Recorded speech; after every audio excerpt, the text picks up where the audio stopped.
this evening we're going to work on two phases, let's say. First, initially, we're going to tackle, we're going to discuss a little bit the issues that you have with consultations. I think it's something that you know, you've been working on it, recognizing your own difficulties. One moment.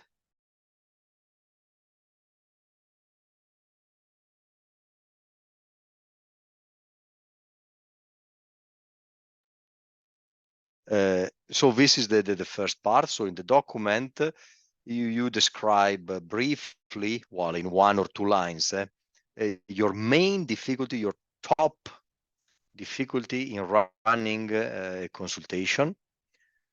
And then we discuss a little bit, we take it in the discussion. Then the second part will be a group consultation. So you have the document, you have the link. Yeah, I think so. You were all in. Yeah. So let me paste the link also in the Telegram. But yeah, take these 2-3 minutes to write, to synthesize your top 1 difficulty in consultation.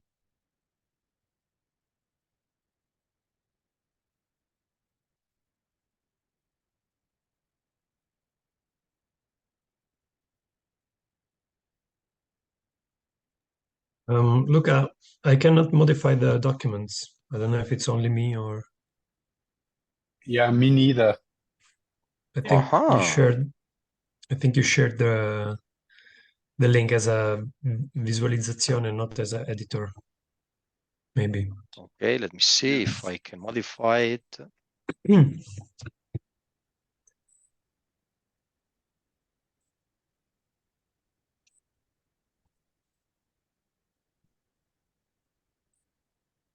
Okay, good. Reload the page, but I think now that you will be able to do it, to modify the doc. Yes, it works. Oh, with reloading is fine. It's enough reloading. Okay, good.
Hi Sven, I see that you're joining now.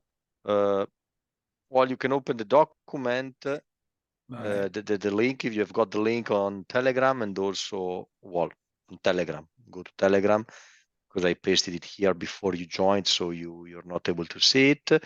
And it's just to describe briefly your main difficulty in the consultation. It's an exercise that you've done last week or 2 weeks ago, so it will not take a long time. So just 1 or 2 lines to identify it.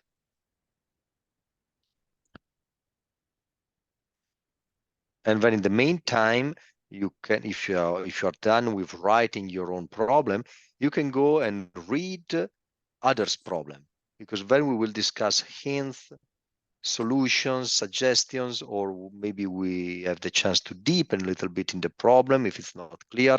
So go and read others' thoughts.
Okay. So now, well, we start the discussion. And so if you are inspired by one or another problem, well, please go ahead. You raise your hand. We all read the problem, then you propose your idea, or if you want to ask some clarification as well. But let's see. If you want to start, you raise your hand, and then we go.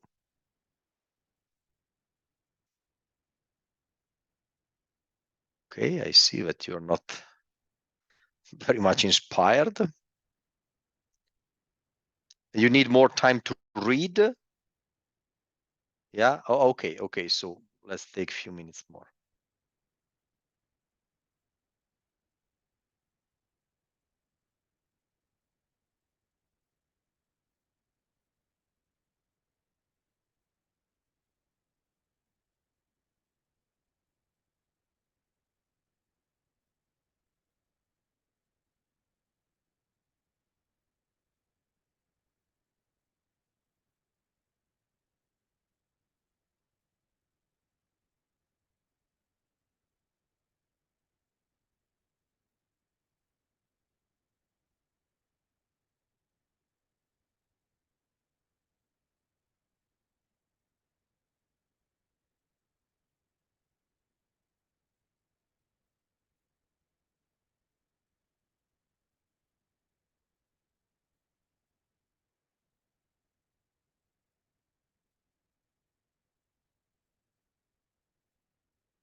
Okay, you think we can go?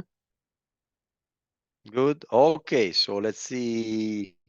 Now, let's first see who has some idea, is inspired by something that he read. Raise your hand. 1, 2. Okay, majority. Good. Okay, so let's go, Martin.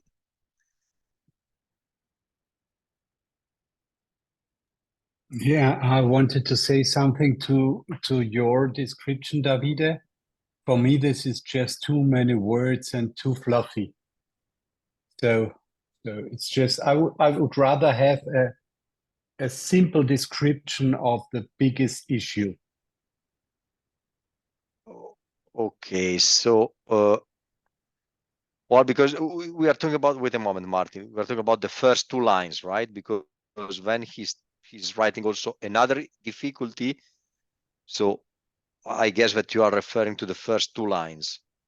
No, I'm referring to all the 4 lines. I can see that there are 2 things being described, but again, I think this is part of the issue already, not making priorities. Well, okay, but let's make it simple. Let's because Davide had a lot of time. He wants to share more difficulties, but let's go with the first one. And we assume that the second one, another difficulty, is another difficulty. It's not the first one. So let's stay with the first 2 lines. Or let's check. Davide, are you talking about the same thing or it's 2 different issues? Yeah, sorry, I was disconnected for a moment for an internet problem, but yeah, so I don't know what you said, but if I heard this question, so these are 2 different problems. It's 2 different difficulties. Yeah. Okay, so we treat them separately, right? Yeah. Good, Davide? Yeah. Okay, so Martin, those are separate. One, first 2 line, another, third and fourth line. It's fine. But also line 1 and 2, there's too much in it. And it's like, okay. Yeah, for me, it sounds like everything is very difficult, which is, well, everything. Okay, so you don't understand what's the problem? Well, I have a clue, but I get reading it, I get impatient somehow. Okay, so you have a feeling, you read Davide's impatience in this sentence. So you think that there might be impatience, the whole issue, the underlying issue. No. So I think what is the impatience? I think the underlying issue is unclear. Okay, well, let's check with the group. Who understands what's the issue with Davide here? The first 2 lines, Raise your hand. Okay, well, the most of people seems to understand the issue. Pick one person, Martin, to tell you what's the issue. Xenia. Okay, so I think the main issue that David describes in his first 2 lines is that he is overwhelmed, and he doesn't. And how do you deduce overwhelming here? That he is overwhelmed. Well, here he points that he has no clue about what is at stake, which is a very strong sentence, let's say. And he also describes that he is feeling empty-minded at not having any idea about how to proceed and what to ask. And also, as Martin has said, we have like many different pieces that are kind of showing that Davide feels all over the place, and it's hard for him to pick a line, a question, just to pick one step. Yeah. Okay, good, because it's because he describes this problem from different angles, and then you think that the cause would be the feeling of being overwhelmed, but okay, but the phenomenon would be to be empty mind, do not know what is at stake, what is the client issue, not knowing what to do next, not to ask. Okay, so not knowing how to proceed, having being like a blank or a blackout in his mind. Okay. Well, Davide, does Xenia understand the problem? Okay. Yeah, I think so. I'm not sure about if I understood what she means by being all over the place. To me, it sounds like the opposite problem, that is having too many ideas and not knowing what to choose. Rather, that in the beginning, when she started talking, actually, I think she was getting the point, which is the opposite, not having any idea how to proceed, not having too many. Okay, so that's interesting already, because she got the phenomenon, but the cause or the reason behind is not overwhelming, is not having too much that you don't know how to proceed, is not having anything. Can be still overwhelming not having anything. Oh yeah, or maybe it's still overwhelming, but the feeling of overwhelmed, you have it. Yeah, it's there. Okay, so good. Yeah. Let's see with this issue. How can we deal with it? Any suggestion or something that Davide can do with it? Xenia or Martin? Well, first of all, if you understand the problem, because now maybe it's okay. It looks it's clear. But let's check with Martin. Martin, you get the issue, Davide's issue now? I don't believe it. I mean, okay, but that's another thing. Yeah, you understand what he wants to say. Okay, you don't believe it. Okay, no, I don't believe it, because it is not possible that nothing is clear. Some things can be unclear, but everything unclear, I think it's an exaggeration. Well, it's not about clarity. It's about nothingness. It's about not knowing what to do next. Not that he doesn't understand the client or what is said. Do you understand what the client tells you, Davide? Yeah, I think you phrase it good. I mean, it's not about clarity. It's not about so understanding. You know what you receive. You understand it. Okay, is that you don't know what to ask. Yeah. What to do next. Okay. Yeah. Well, maybe Martin, you don't believe it, but it's not about lack of clarity. It's about not knowing what to ask. I don't know. It's fishy. Like, okay, you maintain that it's fishy. That it's unbelievable. Because like I have an empty mind. I don't know how to proceed. I don't know what to ask. I don't know what is at stake. I don't know what is the client's issue. I don't know what to do next. So I don't know anything. I mean, it sounds nice, but but then now what you don't believe? Why you don't believe him? Because so maybe he's a very clever man. I think he's exaggerating, and he has not searched his mind properly. And somehow it's like a statement of being overwhelmed, as Xenia says, but doesn't fit to the picture that I have of Davide. It's like giving up totally is like, I mean, you asked what is the biggest problem?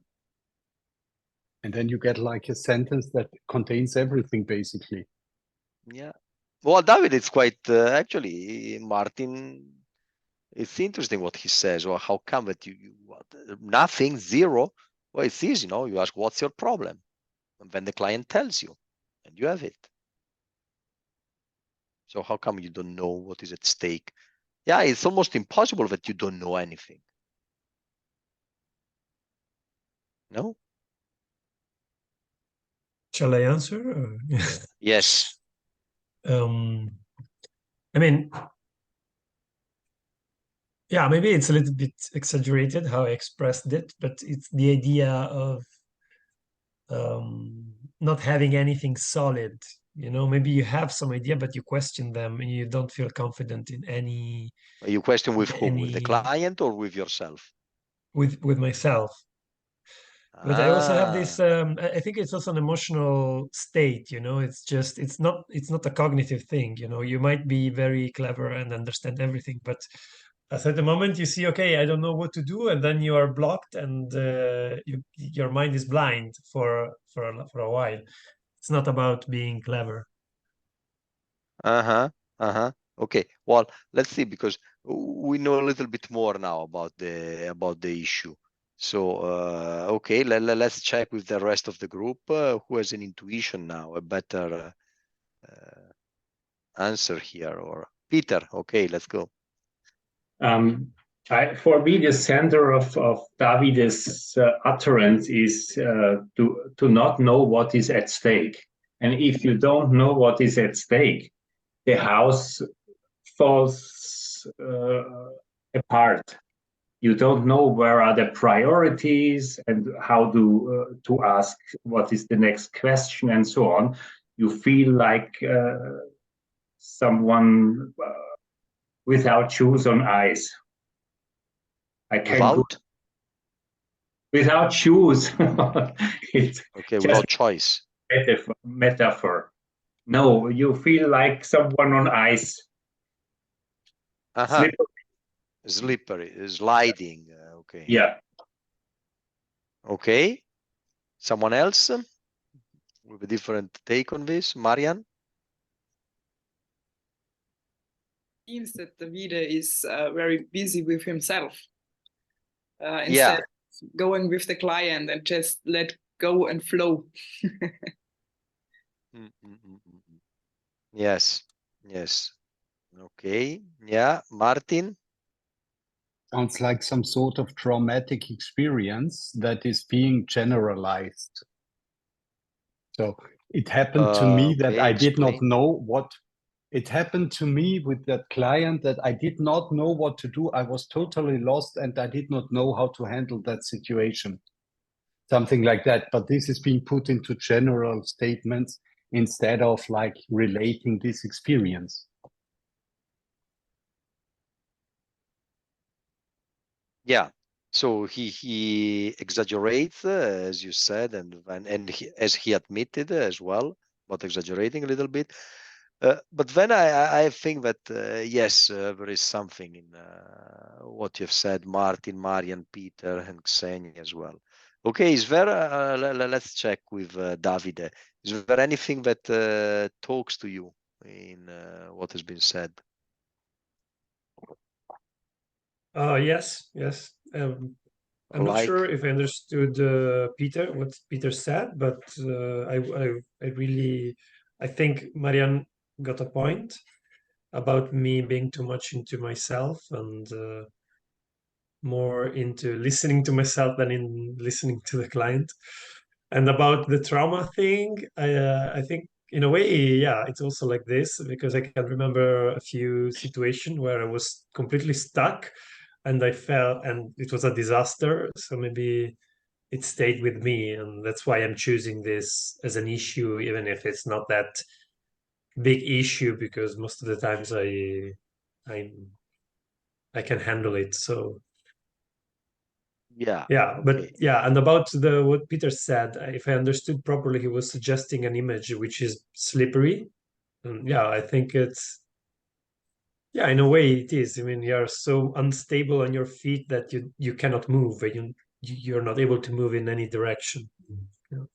Yes, because you're sliding Yeah. in your thoughts. You cannot formulate any because they are sliding. Yes, there are two, three things. Actually, all that was said is quite useful here.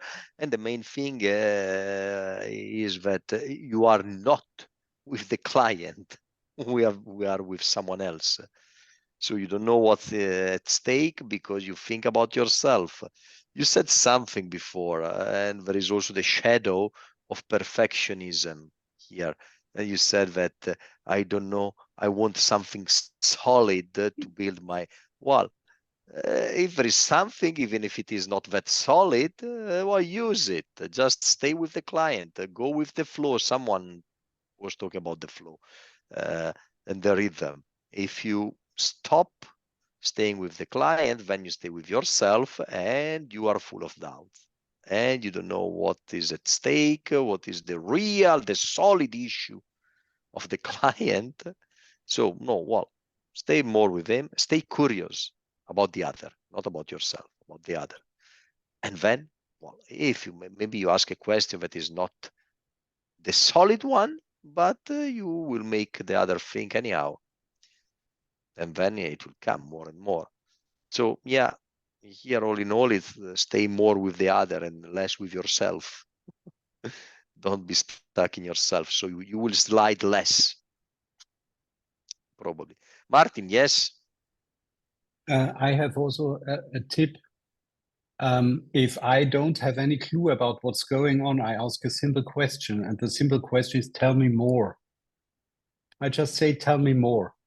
And then they, of course, they start telling their story, but it comes. It has always come. So all of a sudden, I know what to do next. I know which specific question I need to ask. I know I get an idea of what is at stake and so on.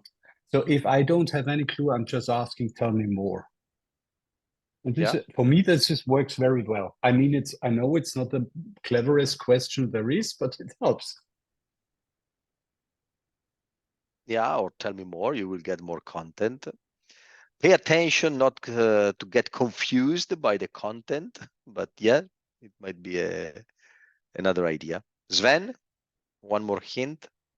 As an alternative, you could ask the client, you could say, you could even maybe be honest and say, there's so much that's been said. I'm a little lost of what the main issues are. What do you think the 5 main issues are in our conversation so far? Just 5 concepts, or 3, or 2. Yeah, 5, I think it's a bit too much. 5, yeah, 5's too much. What do you think the 3 main issues are in our speech, and just ask them to conceptualize, and that could get you out of your stuckness. Yeah. Okay. Peter? I think the happy end begins in the beginning. And for me, it's always difficult to start with a hypothesis, start with an intuition. And if you're not have no clue which direction you should start, then you have to gain time. And I have good experience to ask the client, or to tell him, let me understand your question. And then I have more time to sort my ideas and my intuitions. Yeah. Okay. Yeah, that in general might be a good hint, but I don't know if it will work for Davide, because if he gets more time to stay with himself, it will be worse. So he has to stay more with the other person, not with himself. Yes. So, well, for Davide specifically, I prefer solutions that bring him outside of himself. So in this sense, okay, Xenia, the last one, and then we check another problem. Sometimes what helps me, especially at the beginning, as Peter said, is like to ask myself this question, almost like a coach that is sitting on my shoulder. Like, what do you know about this person? Like, what is their issue? What do you think are the presuppositions? And then you can start like working on the first one, but you have at least something like you focus on the person. You ask yourself, what do you know about them? And then start working with that hypothesis. And if it doesn't work, it's fine, but at least you don't stay in silence. Yeah. Here it's all the solutions you prune, but you apply those that allow you to stay the most with the client and the least with yourself. So if you have to think too much by yourself and to produce hypotheses, well, no, you discard that suggestion and you take the other one that is tell me more, or tell me your deepest secret, or what terrifies you. Why don't you commit suicide? These kind of questions that are like a jolly question if you don't know what to ask. Okay, good. So I think that you've got a lot of material and suggestions, Davide. Let's go on. Next one, who wants to share or who feels inspired by some problem? Marian. I'm inspired by Sven's problem. Uh-huh. Should I read it loud or? Yeah, okay. No, we can read it. So go. Well, you understand it? Yes. Okay. Because it's also my problem. So. But not the main one, because your main one is another one. Yes. Okay. My strategy to solve this problem is that I try to keep in mind that we are playing a game, and it's maybe not a pleasant game for the other, but I do not hurt feelings of others, or they do not dislike me. What they do dislike is my role, or to say it more concretely, they dislike what they see in the mirror. So it's not me as a person who can be rejected. So, yeah. So it's they displease themselves, not you, because you are just the mirror. Okay. Or another one is you are only the messenger, not the message. Okay. Well, I don't know. Does it help, Sven? Will you be able to split yourself and understand, realize that you're only the messenger, not the message? But it's not you displeasing them, but it's they are displeasing themselves.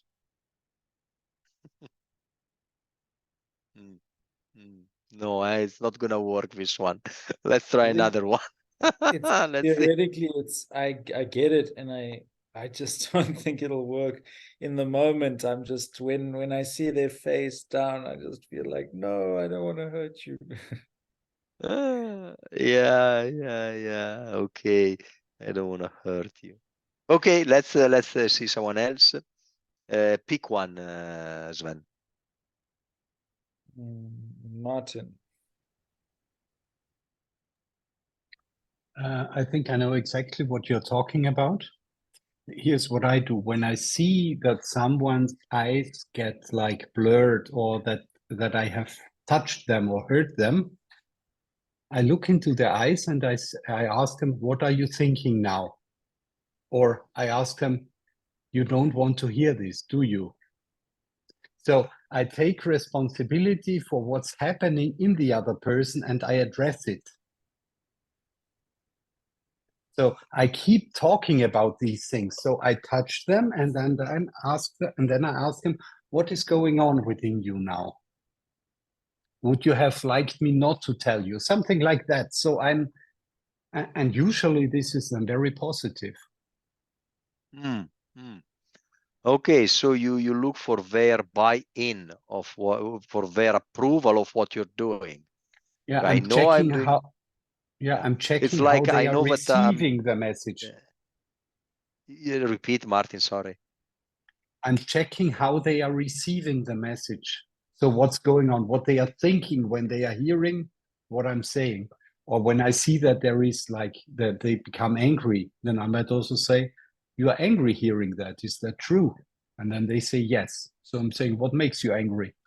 And then we talk.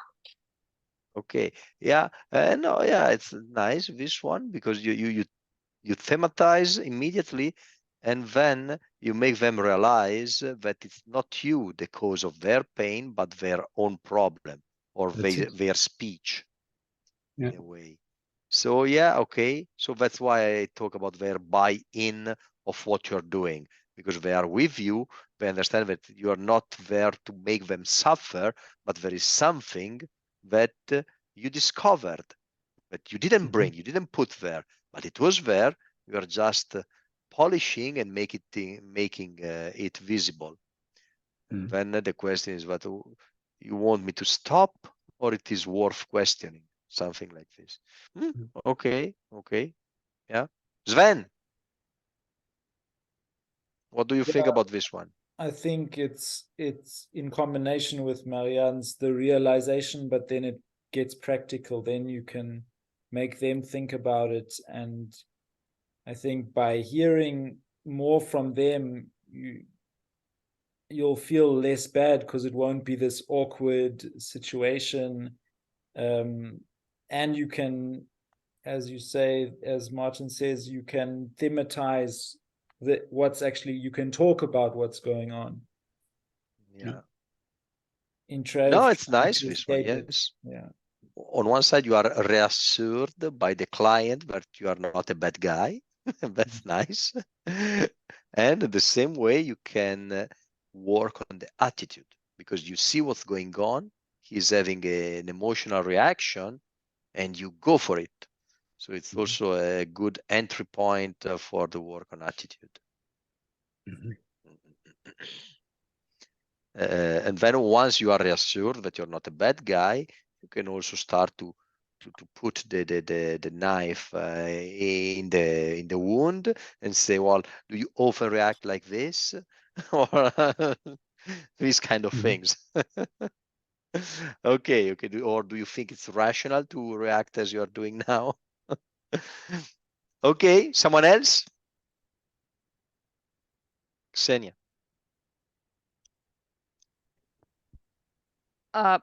So I'm basically doing something similar to what Martin does, but where I want to explain where I'm coming from, because I think that would maybe help Sven to be at ease. So in my personal practice, the consultations that I had were very painful, but at the end, for you or for the client? For me. I mean, where I was the client, they were very painful, but at the end, it was like such a relief, and it was like something has happened, and you get out of there like a new person only during this hour. So after that, you feel very good and very nice. So I now, when I see the person suffering and struggling, I know that what I'm doing is for a good cause. So I just tell them that it's fine, it's okay to be disturbed, and if it hurts, it means that we got to an important point. And then you can ask what is happening. Would you like to talk about it further? Would you like me to stop? But I somehow reassure them that it's good that we're in this place, and we can work on it, or we can leave it if you prefer. But it's a good thing that you're experiencing this negative emotion. Okay, good. Someone else? Yeah, Peter? As Ksenia said, we should sometimes not satisfy the client, and sometimes it's necessary also to not to be the good guy. And I think many of us had exactly this point, this issue, to the fear of not satisfying or not satisfying the client, to the fear of not delivering a solution, not be the good guy. I think this is a big issue that is sometimes necessary, not being the good guy. Yeah. And I don't have an answer how to work on this inner attitude, on this functioning. Yeah. Okay. But here I see that you mentioned two things, because you can think you are a bad guy because you don't deliver a solution, which is a different issue from Sven's. It's not what Sven says. He thinks he's a bad guy, not because he doesn't deliver a solution, but because he displeases, he makes the other uncomfortable. So it's not much concerned about solutions as Martin is in his problem.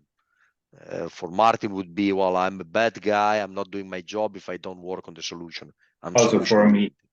Oh, okay, or also for you.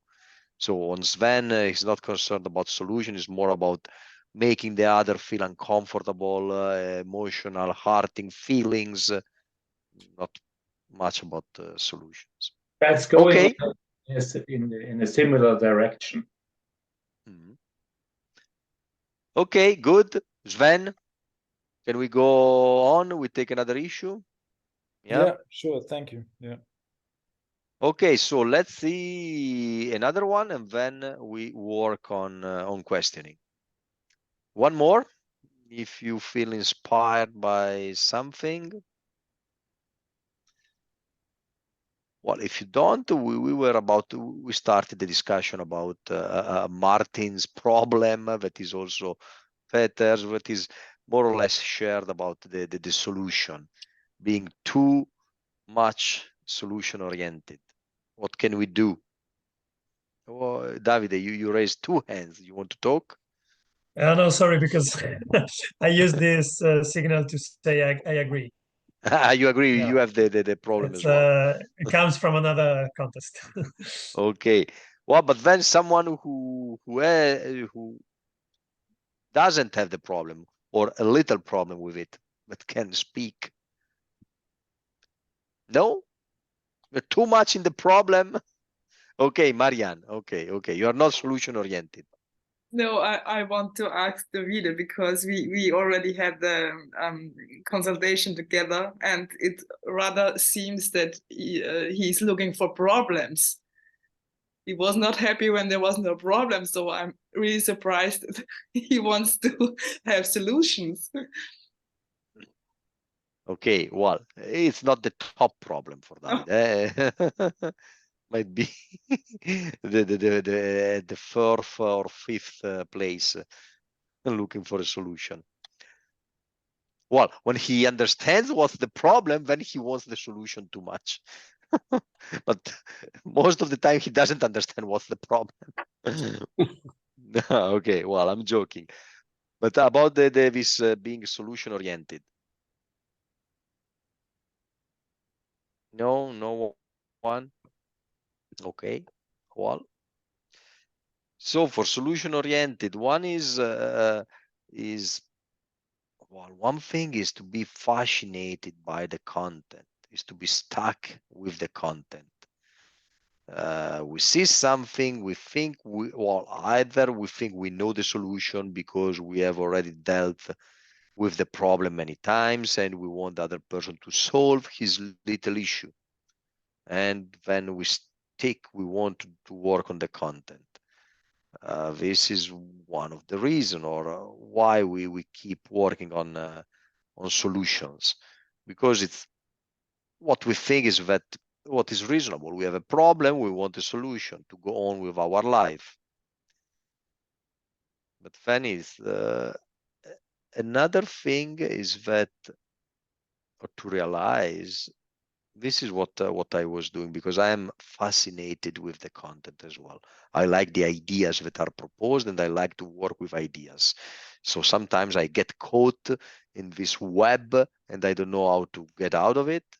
So to get out of it, I realize, or I remind to myself that the ideas are nice, but the person, the subject, it's better.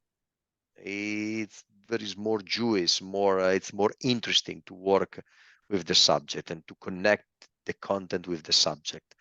So this is one of the tricks that I use to disengage myself, to detach myself from the content. There is a kind of warning. The person is more interesting than the content. And if I keep this in mind, then I switch from the content and I go to the person. How? Well, with a question, how do you relate with this problem? why you think other people don't have this problem, or well, can you think about a person that managed to overcome or to go beyond? And that is also close to the solution of it, but it's a way to take distance from it. And then you start to detach from the content that you are there, that you are caught in there. But then the main point, well, one of the main points, is to realize that the person is not there to find a solution to their problem. It will not help them to find a solution to their problem. It will help more to discuss something that they didn't want to discuss, which is actually what we do in the practice most of the time. We take the client through paths that they could not imagine we would go. And that is when the most interesting consultation happen, when we are not dealing with their declared issue, with the explicit problem, but when we go the other side, somewhere else. I don't know, it helps what I say. Is it clear? Not clear? You can tell if it makes no sense, you tell me. So from my perspective, the distinction between the content and the person is artificial, because it's not like they are talking about problems like the street has to be fixed, you know, something totally objective. Usually they are coming with issues that affect them as a person. So they're coming with personal things. So they're coming with problems that they don't know how to deal with. And so from my perspective, I could not say, okay, the person is more important than the problem. Of course, it's the person who is coming with the problem. So I don't get lost in the problem, but I get okay. And I don't invent the solutions myself. I help the person find solutions that work for them. And when they go away happy, I'm also happy.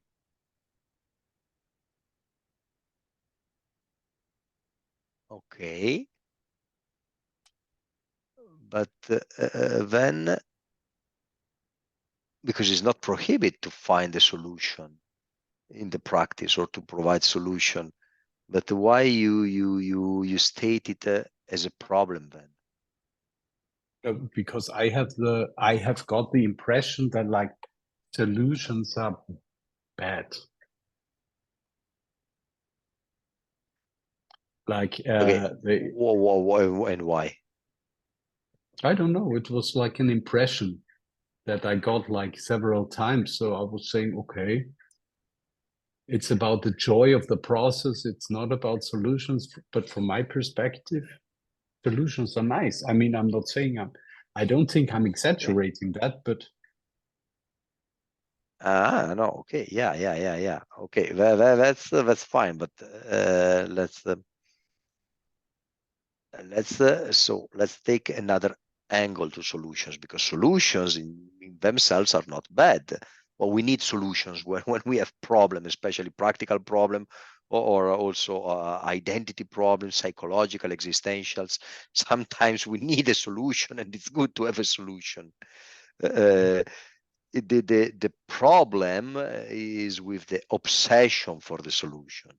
If we see only the solution, if we just want results, and we are not able to enjoy the process, for instance, or we think that the consultation is bad if we don't find the solution. We might have a good consultation even if we don't find the solution for the very problem that is brought to us. So if we find a solution for the client, for ourselves, well, okay, it's an happy side. But to find the solution should not be the goal or the main thing of the consultation. It's a byproduct. but it's a nice byproduct. I mean, so if you find a solution for your client, I don't say it's bad to find a solution. Also fine.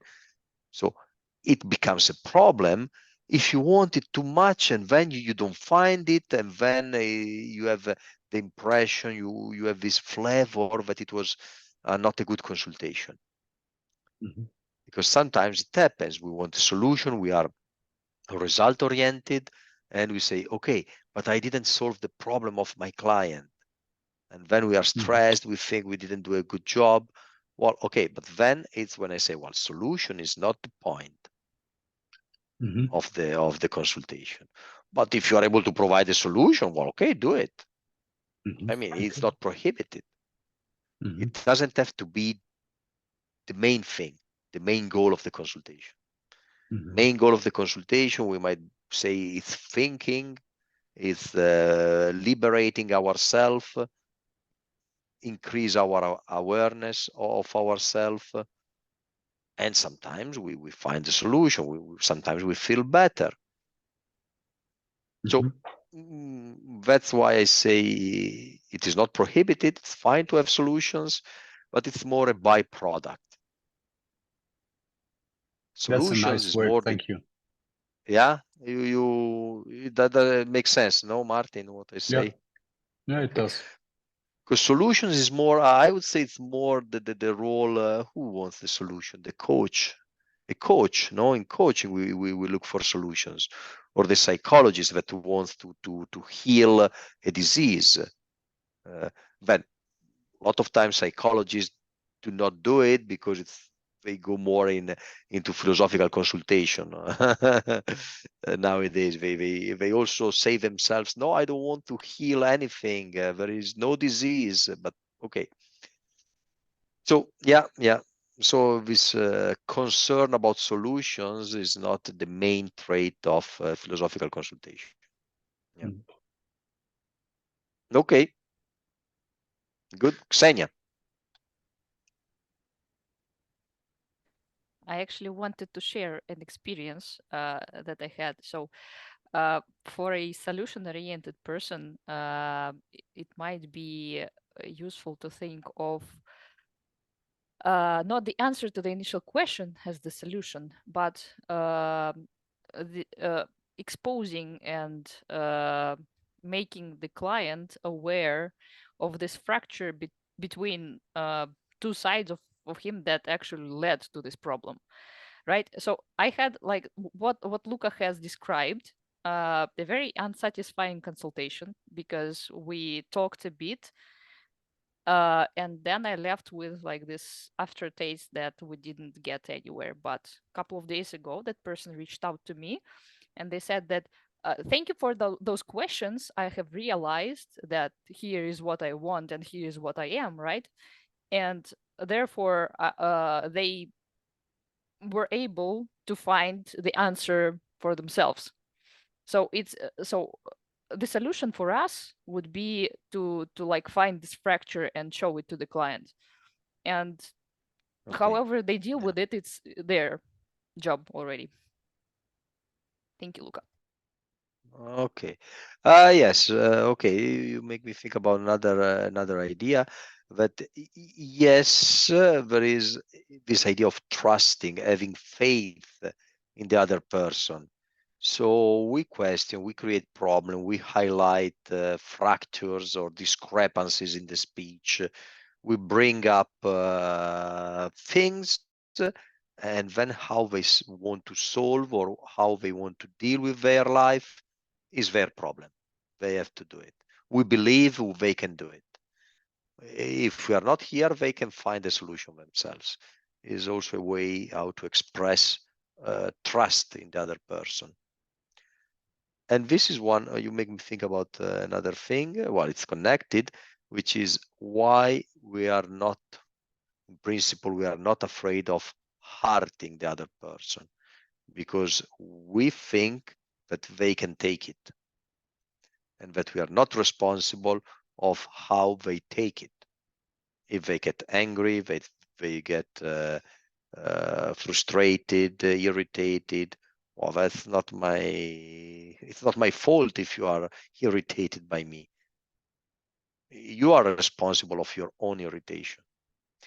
Well, it's a little bit responsibilizing the philosopher, but in a way it's putting more responsibility, it's more trust, more power into the hands of the other person. Now, there are pathological cases, and okay, there are pathological cases, but we should also recognize pathological cases. Yeah, Martin. Yeah, I can subscribe to what you have been saying and also what you have said, Tenia. On the other hand, I think this is not an excuse for a chaotic consultation. For You know, it's like for a chaotic consultation. chaotic. I mean, you know, you ask them, what is the question? What is the question that brings you here? What is the problem? And then I think we are responsible that an answer is being found. Not to say that I am giving the answer. I'm not the wisest person in the world. I can't know everything. But it's like part of the structure of such a session. You have a question. So what answer are you taking away today? And maybe the answer is not important anymore.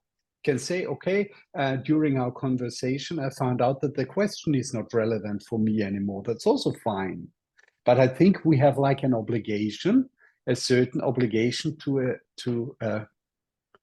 the structure of such a conversation. I can't say we will be talking about basically anything, and then we are asking questions just for the sake of asking questions, but we don't care whether there is any relevant answers to all of those.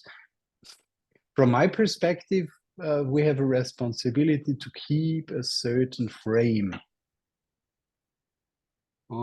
Yeah. So like if you make somebody ask a question, you make sure they find an answer or more answers, or otherwise it's, you know what I mean? I don't know if I would call it an obligation, but yeah, okay, let's call it obligation, kind of the duty in the consultation to have some takeaway at the end of the session, to make the other person think about what happened during the consultation or during the session, and to take some takeaways or conclusion.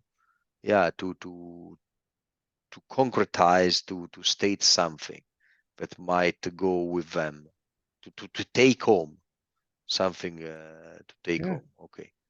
So how was this 1 hour or this 30 minutes? How were they a well invested time? So what are you taking away from this?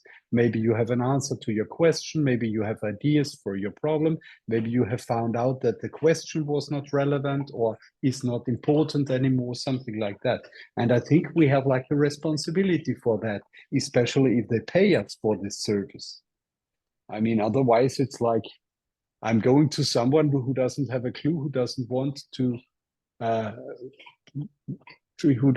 give me answers, who doesn't want to do anything. He's just like asking weird questions without any output. From my perspective, that would be too chaotic. Okay. But then I see that you're a bit obsessed with this output, with this thing, solutions. Okay, you know, I like the idea that yes, we have to make the other person aware. There is always something to take and to conclude from a session. But again, if he cannot. I mean, it might be nothing. We can propose something if there is something blank. But yeah, you go, maybe you had trainings and you say, well, this was a waste of time. Okay, it was a waste of time. But then if you think about it, you might find something interesting in that training or whatever you had, lecture. So it's also your responsibility. It's not the professor, the trainer, or because I understand what you say, and it's good to conclude, to have a conclusion for a session, but it is mandatory, because otherwise we are not doing our job. I don't know if I would put it in this way. I would do it, yeah, because it's worth to have a conclusion, to fix some points, because otherwise it's too confused for a person. It's good to have 2-3 points at the end of a session. Okay, what I learned, what I discovered. Let me make a concept of it. Okay, it's a good exercise to conceptualize an experience, what we went through. Yeah. But then don't be obsessed with it. Yeah. That's the only thing. Okay, good. So we go for the second part of the workshop, and it's about questioning. So it's going to be a group consultation. So we need a client and the client with a question. So we start the consultation. Of course, the client can also work with the group in proposing question, but then we will be choosing the question that you propose, and those questions will be asked to the client, to the subject. So who wants to be the subject? Who has a question in mind? We need one, guys. Ladies and gentlemen, Peter. Okay, so the bottom, we subject is Peter, and the question, initial question.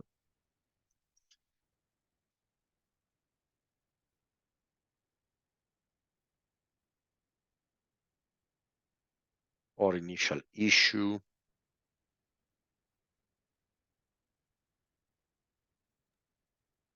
Should I write? Yes, please. Yeah.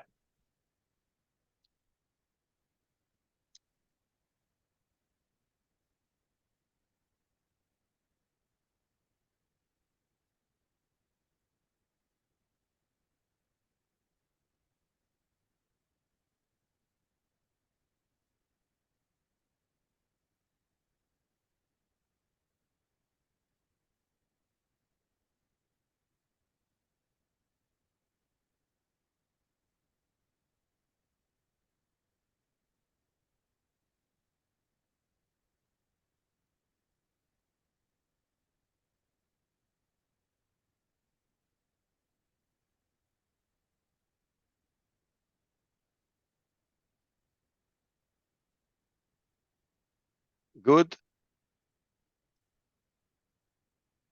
Okay. So yes, please, you proceed. You write what you would ask. So are we doing a written consultation here?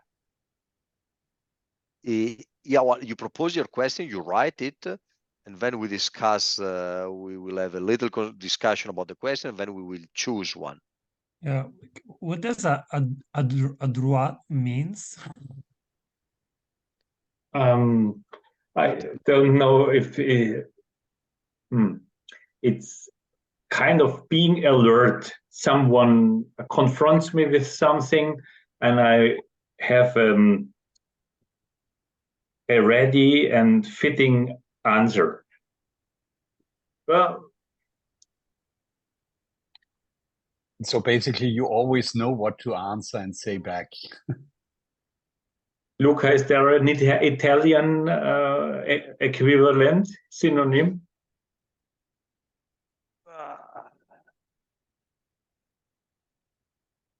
Able, the ability of communicating. I would say No, just I skillful. don't know. I would No, it's not. It doesn't hit the point. well, no, let's try. Let's go with English. Adroit, Sven, or adroit. How would you explain in English? My synonym would be skillful, but Yeah, Peter says that it doesn't capture it. skillful, better. Or tell us the word in German, and then we try to translate it. Oh, it means schlagfertig. Okay, Martin, how would you translate in English? Adroit or something else? Adroit, I think, is the right translation. I think it's a combination of you always know what to say and you have a certain wit. You're witty with that. So you are a fast answer. You're giving answers fast, like in playing ping pong. You know, you're getting the ball and you're hitting it back, not thinking a long time and stuff like that. So it makes me think about perspicuity. Does it exist in English? Perspicuity. Yeah. Don't know. Let's check. Perspicuous. Let's see. Perspicuous is no. Perspicuous means that you're talking in clear words and that others can understand you. But here it's like somebody's provoking you and you have an answer ready. Huh? Okay. Somebody is like teasing you and you know what to answer. Okay. Maybe well, another let's do like this. Yeah, Sven. What do you want to say? Agile. Yeah. Agile. Well, we know it's something better in in the communication. I think we have enough for starting the consultation anyway. So go with the question. It's more than actually we have already started. So.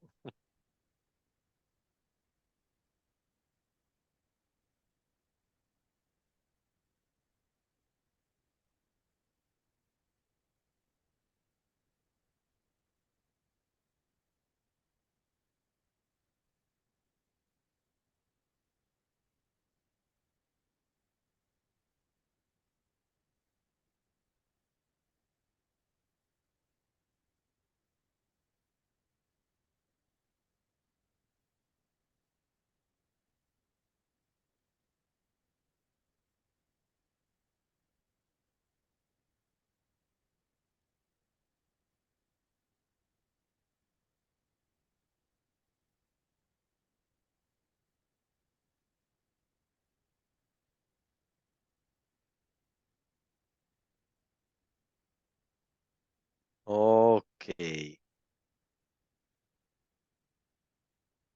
So we have 5 questions. Okay, good.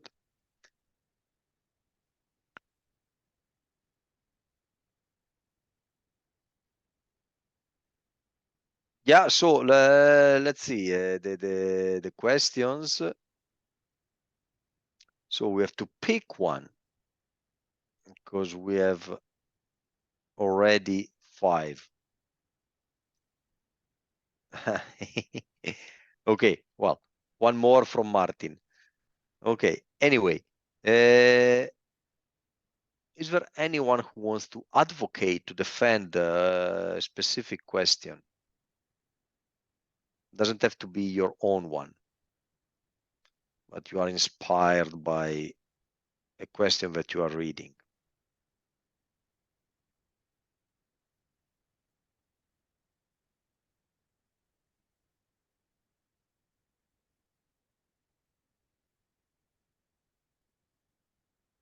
Oh, wait, don't change the initial question, please.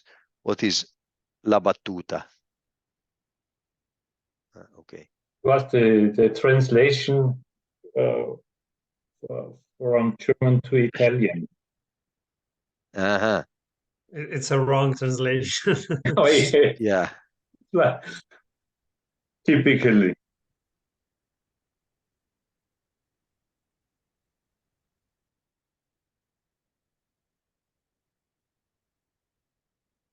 Okay, well, we have to pick one. So if you want, we can vote. So we can see what are the main 2 or 3. Okay, but Sven, are you raising your hand? Because David and Sven, you're raising. Okay, you want to defend the question. Which one would you propose? Yeah, I would go with Marianne's question. Why is becoming more adroit in your communication an issue for you?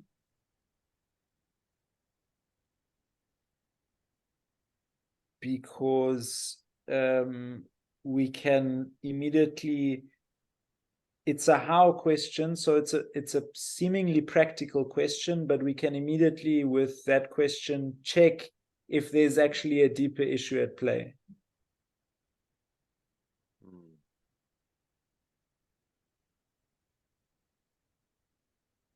Okay, yeah. But isn't there a more direct way to ask it? To check a deeper issue behind it? Sven. Yeah. Okay, because I understand the purpose of the question, but I think it seems a bit complicated Yeah. if we want to find. Maybe you could just say, why do you want to be more adroit? Yeah, okay. That was my question. Yeah. Or what's the problem you have in communication? Yeah. Because yeah, I understand that this question is pointing there to find the issue in the communication, but then, well, what's the issue in the communication? Yeah. It's a little bit hidden, concealed, the question. I would go for a more straight, direct question if we want to check the issue behind there. Yeah, Marian, do you understand, or is it there what you want to do with your question, or something else? Yes, that is the purpose. And I Okay, to agree. find the real problem. Yes, Because he wants to be better, but why? What's the problem? But yes. why you want? Okay, okay. Okay, but then we will rephrase this one with Marianne too, or this.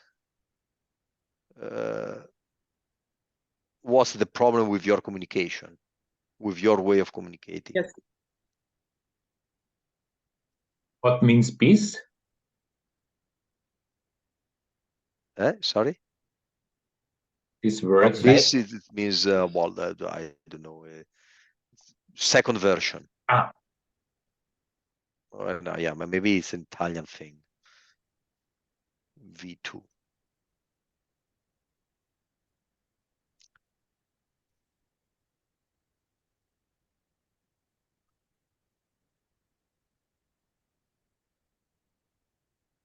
Something else?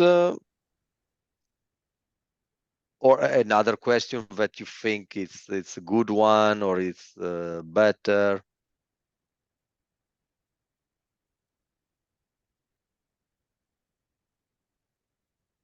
No? Okay, we ask this one. Okay, so Peter. Here you go.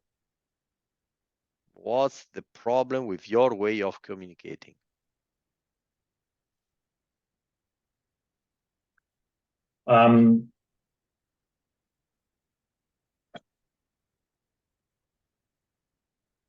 I tend to be a rather deep going way of communicating. That means to write it. Answer. Okay. Now we have the answer.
Okay.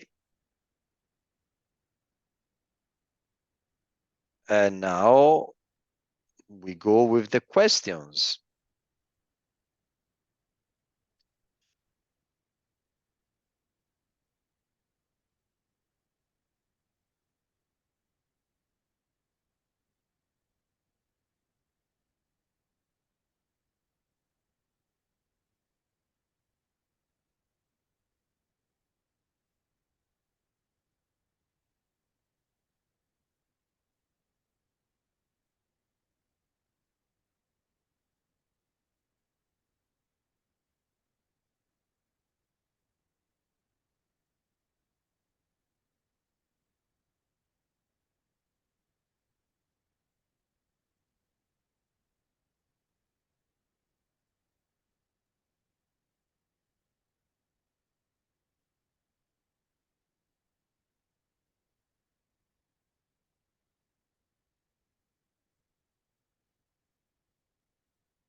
One, you write one question.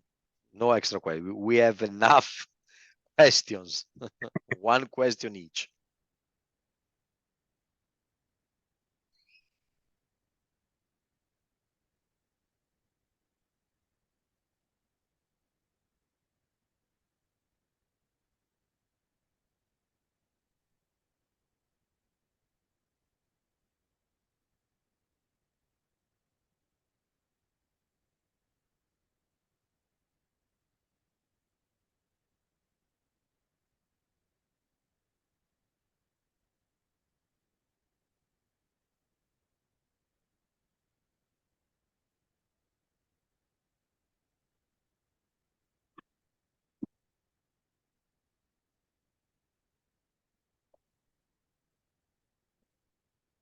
Okay, as before, you read the question. If you want to defend one, you think it's particularly good, you raise your hand.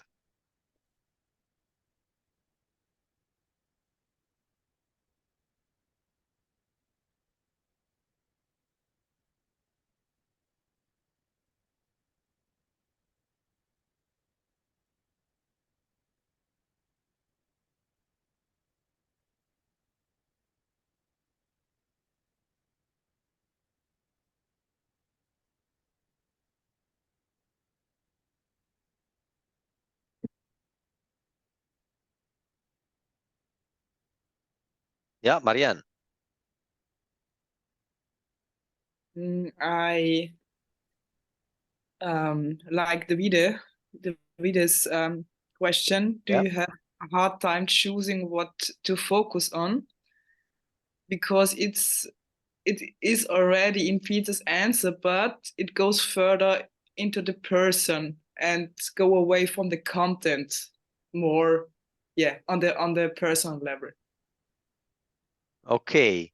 And why you say that it's already visible, the issue in the answer? Because Peter told us that he's taking into account any possible aspects, and so yes, we can say that he has hard times choosing. Okay. So there is something and focus. Yeah. Okay. Yeah. Yes, but might be a good one. Yeah. Okay. Someone else? or anyone with a problem with what we have said about this question. If you have a problem, you raise your hand. Okay.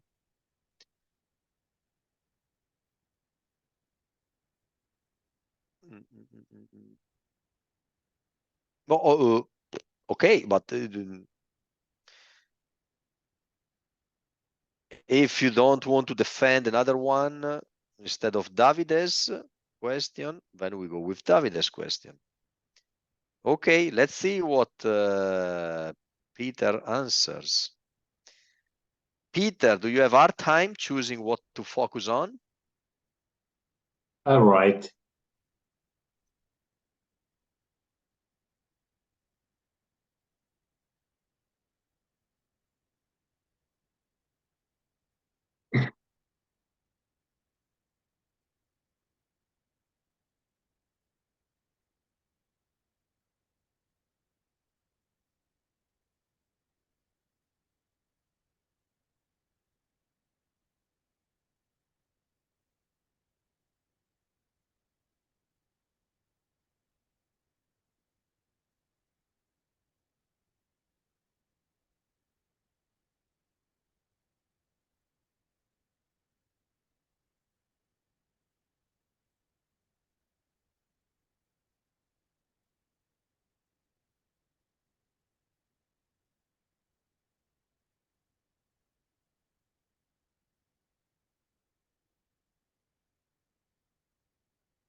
Good.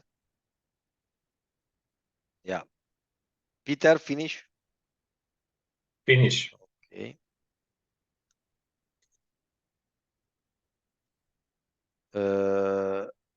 Okay, so be nice with us. Check the syntaxes, the spelling, commas, dots, if it's okay, everything.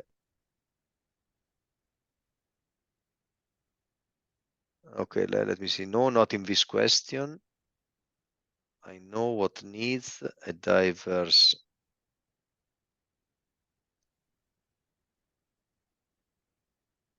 Okay.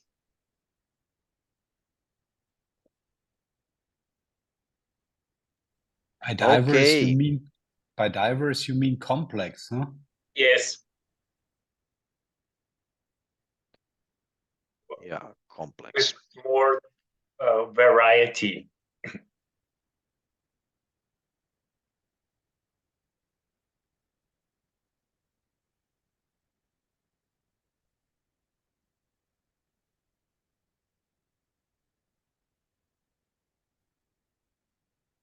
Okay, nice, nice. Now it's time of questioning, but let's wait a moment. We have a nice performative confirmation here. I want you to realize it. It doesn't happen often, but it's a gift. When we receive a gift, we should be thankful. Okay, who can? Well, let's reveal, let's interpret a little bit the answer that we got here in connection with the question.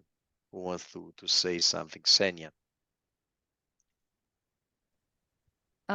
I think that Peter tends to be a complex person who likes to give very condensed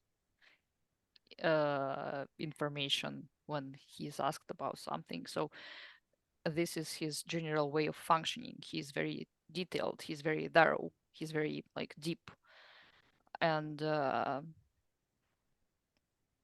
he feels that this heaviness is preventing him from being witty. So that might be the issue. Okay, but then there is a nice paradox, that you are highlighting. Yeah. Okay, make it repeat the paradox, make it more visible. The paradox is that Peter would like to be concise, but he is producing a very complex answers to the questions that we give him. Yeah, and yeah, but then the paradox lays in that he wants to be wit, he wants to be smart and concise. In order to do it, he produces a lot of ideas, complexity that produces precisely the opposite effect of it. So, yeah, this is one thing. Okay, thank you. Someone else? Marianne? Our question was about hard time choosing what to focus on. And he said no, but in his answer, there is no clear focus because he also did a lot of aspects in his answer. Yeah, and that is the performative confirmation that I was talking about, or contradiction, because he's confirming that he's got hard time choosing what to focus on. This is so by it, he said no, but then he actually put things together. Yeah, Martin? I disagree. I think he has given us Okay. quite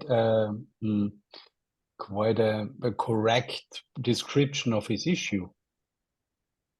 His focus is how to be more witty.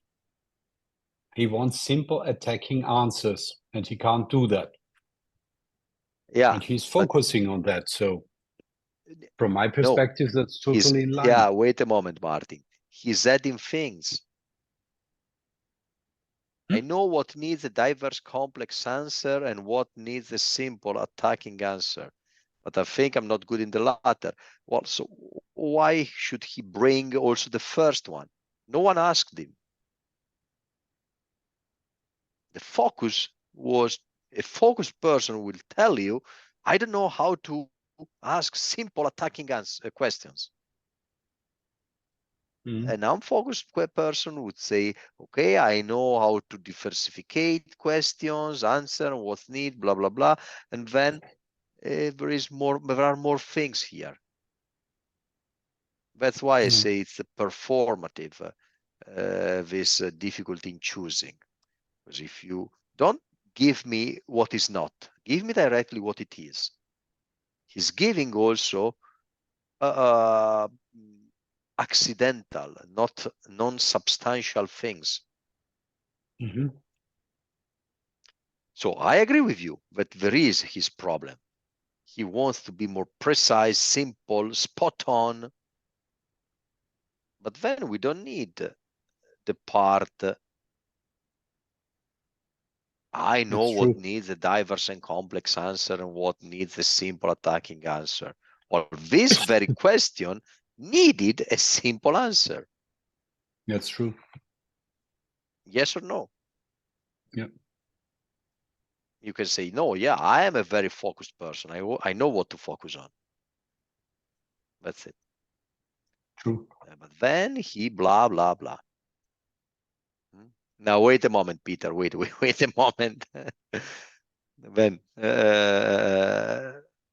we will go to you as well. But first, I take other people here. Who else? Sven, Davide? You want to say something? No? Okay. Peter, then. I wanted to ask, can we say that I'm more delivering than it asked, that it was asked, or more than it is necessary? Yes. You delivered more than necessary, and also what was not relevant to it. Because what was relevant is the attacking answer. I'm not good at attacking answer, if this is the problem. But then you said, oh, you could provide more by saying, I don't know how to nail my interlocutor. I don't know how to write attacking answer. That would go in the same direction, would point to the same problem. Focus, maybe a little wordy, but focused on the problem. Then if you're opening it, then you are polluting with other things. I know how to answer complex. Well, that's not the problem. That, in those situations, you're fine. It's good. The deep rooted thoughts, okay, open, imagining scenarios. That is fine. It's not creating a problem. But go to the problem. That's why I say this. It's not just a matter of say a lot of things, but saying a lot of things that are going, opening different scenarios, not relevant to the point. Martin? Now, as I have understood the paradox, I want to highlight it as well. I think you are defending yourself a lot. You're saying, I know everything. And how can somebody who defends themselves a lot attack others?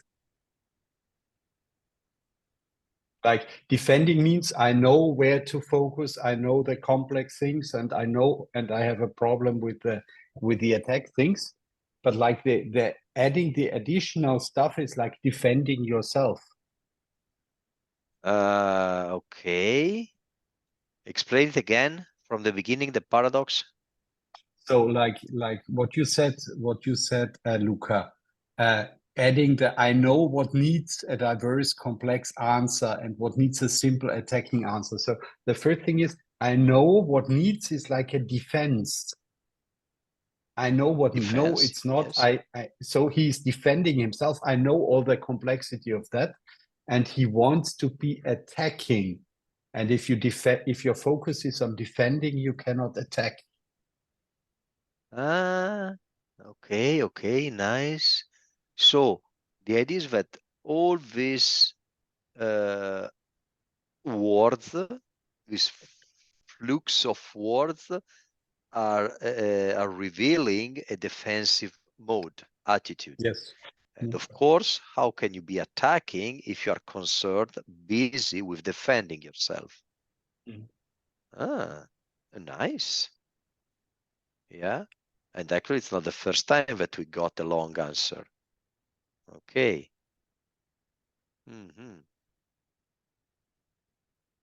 Yeah. Okay. Nice intuition. Yeah, this kind of intuition can be used to elaborate questions.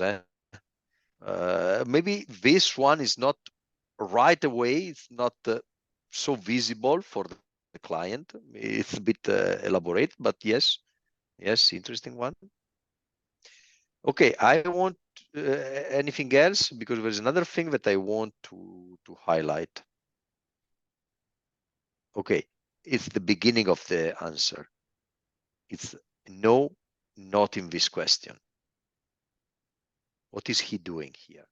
This is a trick. This is something you have to recognize. When you are answered in this way, well, a light immediately should switch on. He's tricking me. He's cheating on me. Who sees the bluff here? Okay, Xenia. I think this is what Sven has uncovered earlier. Is like, is it only in this particular area, or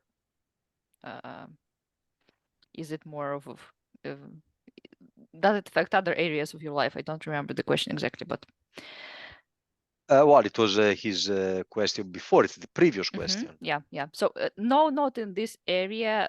So we have a red flag that all over the place the person is otherwise, and here in this particular case, no. So this is something out of common for him. Yes, okay, but let's not relate, because this one was not visible as an answer before. I mean, yeah, Sven had an intuition on the same side, but it's not so specific, it's more general. And here we were checking if it was only few cases or it's more a general problem. But now we are elaborating we are reflecting on the answer to a different question. So, and the question is, do you have a hard time choosing what to focus on? And the answer is no, not in this question. So it has to do with what you're saying, Senya, but it's not related to Sven questions before. Yeah, let's check someone else. Davide. For me, there are double deception in this answer. One is because he's shifting the issue from making question to giving answer. And so I am asking him about choosing what to focus on when he is communicating. So he is expressing, and he is answering about answering my question and not about what I was asking him about. And the other deception is that I am asking him about something general, and he is answering by providing a particular, like a specific example to make a general conclusion, which is like a not legitimate induction. Yeah. Don't know about legitimate induction, but this is the second point that you said. It's what I was referring to. But we are asking a general question about a general problem, and he answered with a specific case. So no, he's not answering. He's cheating. That's why it's very nice to Oscar uses a lot Romeo and Juliet. Romeo asking Juliet, "Are you cheating on me, Juliet?" Well, no, not today. That is so it means that yes, it means not in this question.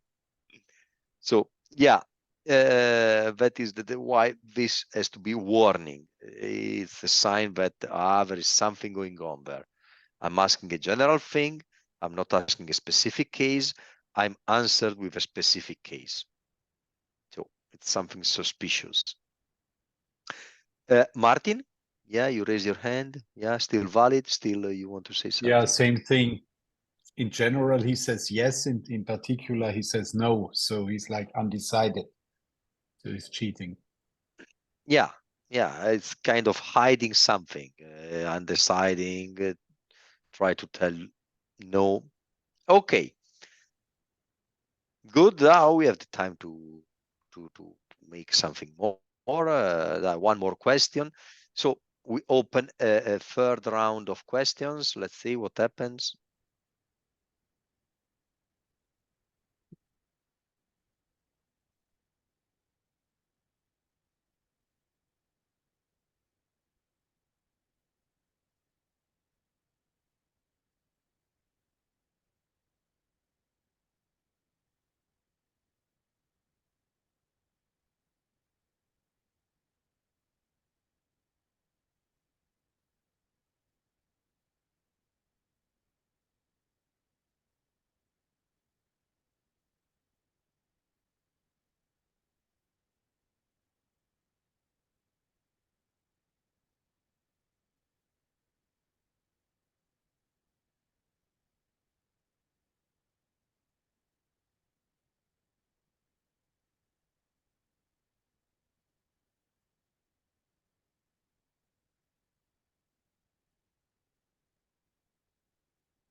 Okay.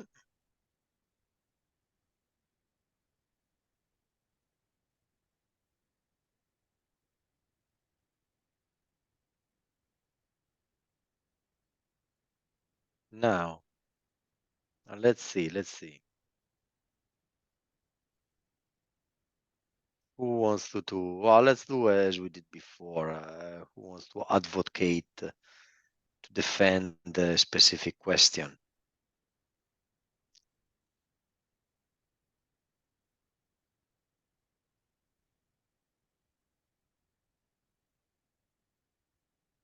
Or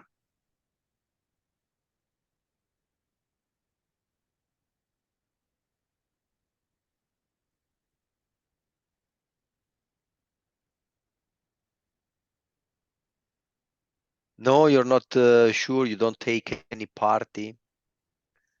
Let's see, Peter. What you think is the question that would make you tell me what's the most attacking question? Martins, because it's about defense. Okay, so this is the most attacking question. Why you think it's the most attacking question? I'm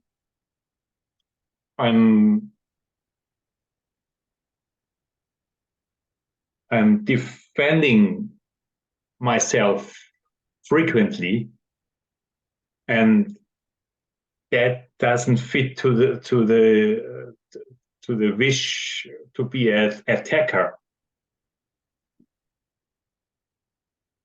Okay. So let's go with this one. We trust you, Peter.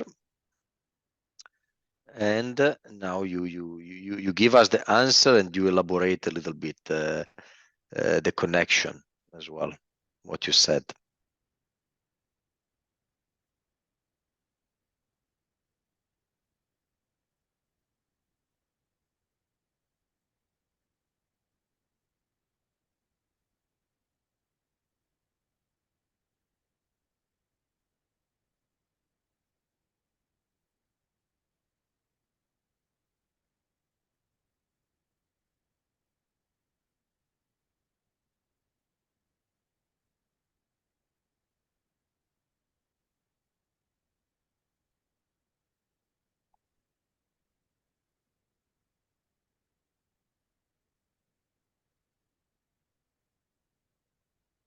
Okay, now since let's satisfy Peter, can you use this last thing that we have found, Martin, to relate to answer your initial question? I find a way to solve this discrepancy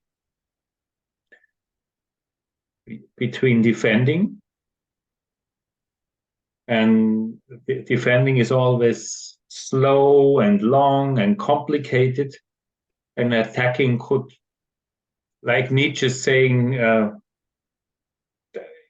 in attack there is a sounding game.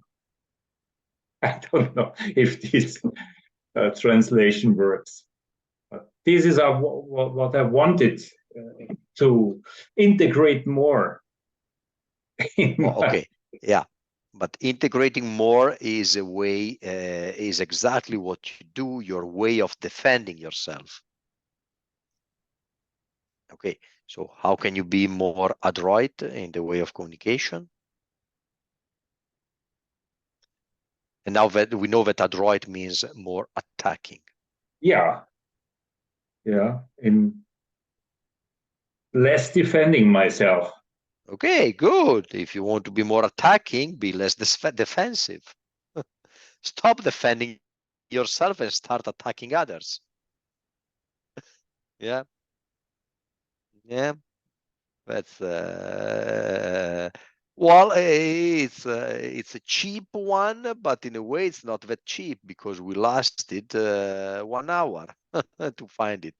and a lot of questions, good questions actually. Thank you for that. So yeah, that is actually Martin spotted so it very nicely, because you are busy. Well, this deep-rooted thinking or finding out many aspects is in a way defending oneself. Maybe, Yeah. I don't know for what reason or what is the effect. Maybe it's bringing up many ideas, solutions. Might be, yeah, I'm smart. You want to defend the idea that you're smart and clever, but then you are busy with it and you don't do the nailing the other with your questioning.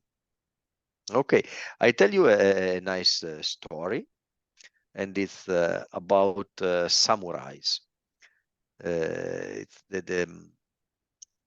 the samurai is one of the very few, well, actually, I don't know others, but warriors that don't use a shield. They fight, but they don't have a shield. In the Western, the gladiators, everyone had a shield. The samurai don't. And the idea is that because if they use a shield, then they are concerned with their own life. They should not be busy about their own life, because they have to be busy with doing and fulfilling their duty, which is killing the enemy. That's why what is a shield for? I'm not concerned. That's not my life is not at stake. What is at stake is the honor of my Lord, of the Lord I am serving. Shield is not worth for anything. So that is it's a nice idea, giving up, defending oneself. If you defend yourself, you are busy with defending, with parrying, with blocking an attack. No, your whole soul spirit should be there with your goal, with the concrete goal. Yeah, that was a nice idea that I knew from. Is a good metaphor, because the shield makes you slow and heavy, and enhances the inertia. Yeah, that's why we're using two hands for the swords, because well, the other one is not busy with a shield. Yeah. Okay, that was a nice tale, thought, anecdote. Good, guys. We have a few minutes for comments, thoughts, reflection on the work we have done this evening.